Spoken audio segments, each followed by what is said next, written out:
ये खबर KR मंगलम university द्वारा प्रस्तुत की गई है।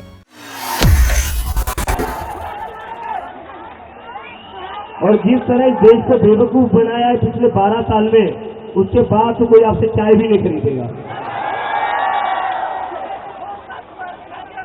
और उसके बगल में फिर होम मिनिस्टर का समोसे का ठेला लगाना पड़ेगा होम मिनिस्टर को।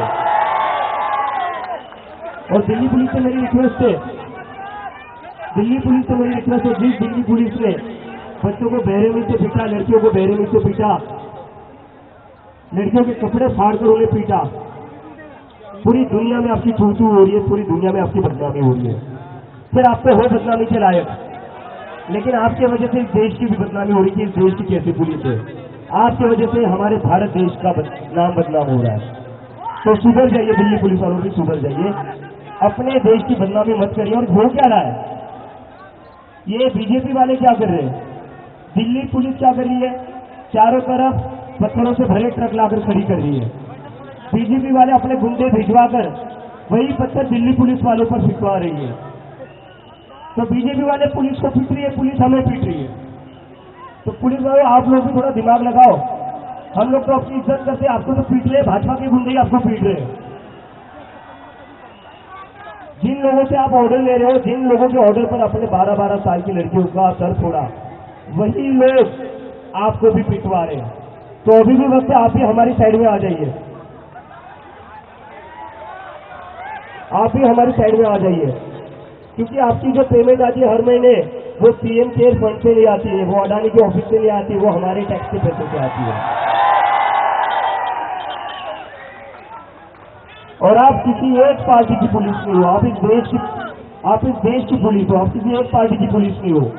अगर आपको एक पार्टी की पुलिस बननी है तो जो खाकी वर्दी है, उस खाकी वर्दी को निकाल दीजिए, बीजेपी हेडक्वार्टर के सामने चले जाइए और वहां चिल्लाइए, मैं भी चौकीदार।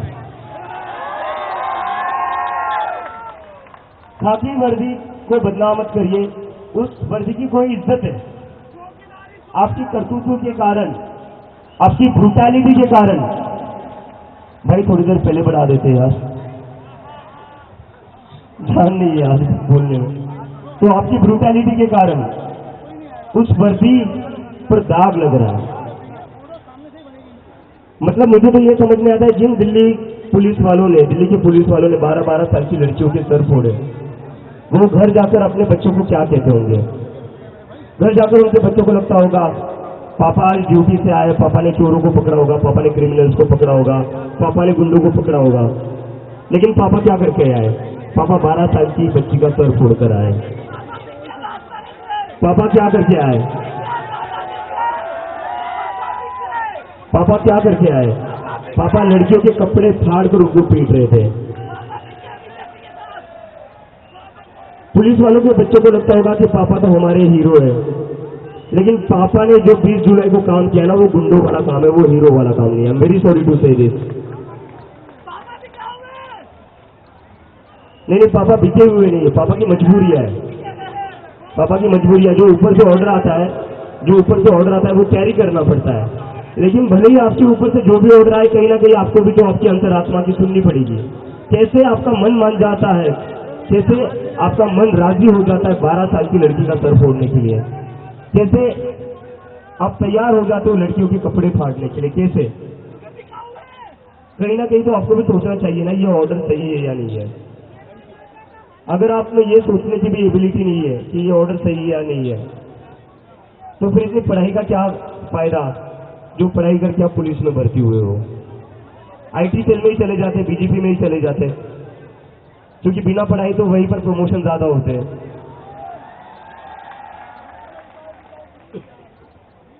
और मैंने एक पोस्टर देखा सोशल मीडिया पर ना, एक पोस्टर काफी वायरल हो रहा है, जो काफी सही पोस्टर था।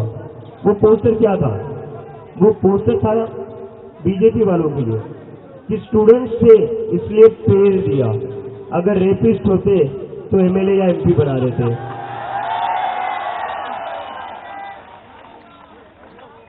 इस सरकार को तो स्टूडेंट से दिक्कत है ही, क्योंकि अगर बच्चे पढ़ लिख गए, बच्चे तो पढ़ते लिखते ही है, राजनेता पढ़ते लिखते नहीं है। इनके बच्चे भी मतलब आधे से ज्यादा इनके जो बच्चे हैं वो मेरे साथ ही बोस्टन में पढ़ते थे। इन सबके बीजेपी के जितने भी मिनिस्टर थे वो मेरे साथ ही बोस्टन में थे, कुछ लोग कोलंबिया न्यूयॉर्क में थे। और ये लोगों का क्या है, इनको तो नीट की एग्जाम देनी नहीं, इनको जेई की एग्जाम देनी नहीं, इनको वहीं पर सेटल होना है। और ये अपने देश में तभी वापस आते हैं जब इनको एमएलए या एमपी की टिकट मिल जाती है। चलो ठीक है, पापा का रिटायर होने का समय आ गया है तो अब बेटा आगे घर बढ़ाएगा, बेटी जो पॉलिटिक्स आगे बढ़ाएगी। और जो बेटा इलेक्शन नहीं लड़ सकता उस बेटे को बीसीसीआई का अध्यक्ष बना देते हैं। तो पूरे देश के इंस्टीट्यूशंस को, पूरे देश को इन लोगों ने एक तरीके से प्राइवेट कंपनी बनाकर रखा है। लेकिन मेरे मन में ये सवाल है, प्राइवेट कंपनी का सीईओ कौन है? नरेंद्र मोदी जी है या अडानी जी है? आपने प्राइवेट कंपनी तो बना दी, लेकिन सीईओ कौन है ये भी थोड़ा बता दीजिए, क्योंकि बहुत सारा कंफ्यूजन रहता है। क्योंकि सारे टेंडर, सारे कॉन्ट्रैक्ट तो किसको मिलते हैं? किसको मिलते हैं? अब मोदी जी इतने सेल्फलेस तो हो नहीं सकते कि वो खुद का घाटा करके अदानी जी को सारे कॉन्ट्रैक्ट दे दे। देखिए मोदी जी, मैं यही कह रहा हूं आपको, धर्मेंद्र प्रधान का इस्तीफा ले लीजिए, वरना बहुत आगे जाएगी बात।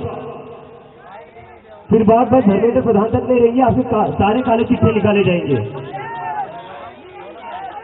किस तरह से आपने इस देश के जंगलों को बेचा है, देश के एयरपोर्ट को बेचा है और एक इंसान को दे दिया। इस देश की जनता गरीब से गरीब होते जा रही है और एक इंसान है, बस एक ही इंसान है जो अमीर होते जा रहा है, बाकी पूरी जनता गरीब होते जा रही है। मोदी जी का तो क्या है, वो फकीर आदमी झोला उठाकर नहीं चलेंगे।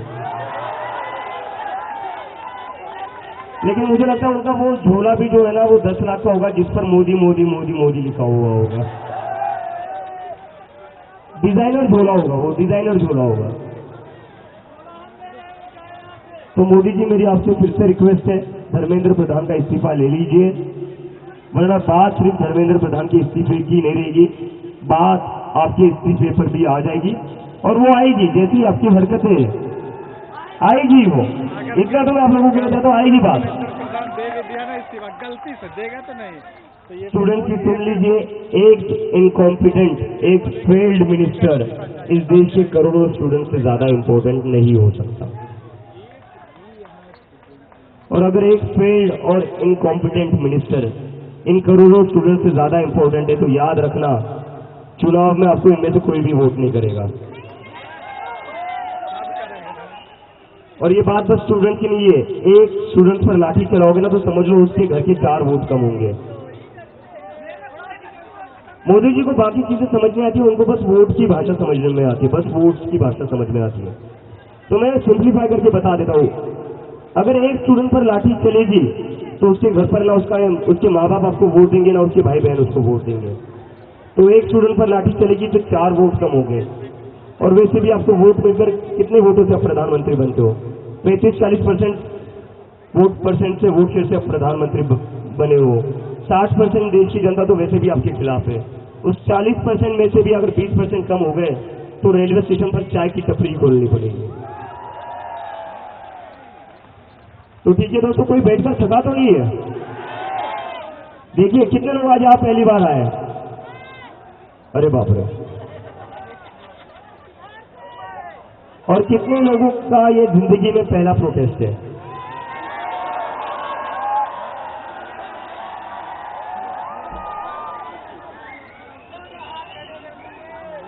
This is really nice, this is really nice. देखो, हमारे जो पहले वाले लोग थे उन्होंने थोड़ी गड़बड़ कर दी है, लेकिन हम जागरूक लोग हैं। मैं देख रहा हूं कैसे एक तरफ से दिल्ली पुलिस क्रूएल्टी करती है, ब्रूटैलिटी करती है, और उसके बदले में हम इस सरकार का मजाक उड़ा रहे हैं। यही करना है हमें अपनी तरफ से हाथ में उठाना है। हम पीसफुल लोग हैं, है या नहीं है? हम महात्मा गांधी के रास्ते पर चलने वाले लोग हैं, है या नहीं है? हम हिंसक लोग नहीं, हम गुंडे नहीं है। गुंडे कौन है? गुंडे बीजेपी वाले हैं। हम लोग यहाँ शांति से बैठे रहेंगे, और किसी को अगर लग रहा होगा कि हम कब तक बैठेंगे और यहाँ पर बैठे रहकर करना क्या है यार, ऐसे थोड़ी ना बैठे रहेंगे। जब भी आपके मन में ये सवाल आए तो ये बात जरूर याद रखना, मैं यहाँ पर 34 दिनों से बैठा हूँ। ये जो हमारी पूरी टीम है यहाँ पर 34 दिनों से बैठी हुई है। तो अगर 1 या 2 दिन आपको यहाँ बैठकर लग रहा होगा कि यार यहाँ पर बस बैठे हुए हैं, कुछ हो नहीं रहा है, अगर हम ये सोचते कि यहाँ बैठकर कुछ होगा नहीं, बस बैठे रहने में क्या पॉइंट है, तो आज इतने सारे लोग यहाँ आते हैं। आज देश भर में आंदोलन नहीं होता। पीस और नॉन वायलेंस में बड़ी ताकत है, बड़ी ताकत है। देर लगता है, पीस और नॉन वायलेंस में देर लगती है, शॉर्टकट नहीं है वो, शॉर्टकट नहीं, हार्ड वर्क। तो पेशेंस और रिजिलियंस बहुत ज्यादा जरूरी है। लेकिन मैं अगर कहता हूँ आपको, मैं ये गारंटी से कहता हूँ, अगर हम ऐसे पीसफुली और नॉन वायलेंस के थ्रू यहाँ बैठे रहे ना, जीत हमारी होगी और धर्मेंद्र प्रधान का इस्तीफा लेकर ही आ जाए, यहाँ से जाए। ठीक है दोस्तों, तो भारत माता की इनकलाब, वंदे, जय जय जय जय जय Bhim. Thank you very much. अभी मैं थोड़ा बैठ जाता हूँ, बहुत थका हुआ हूँ।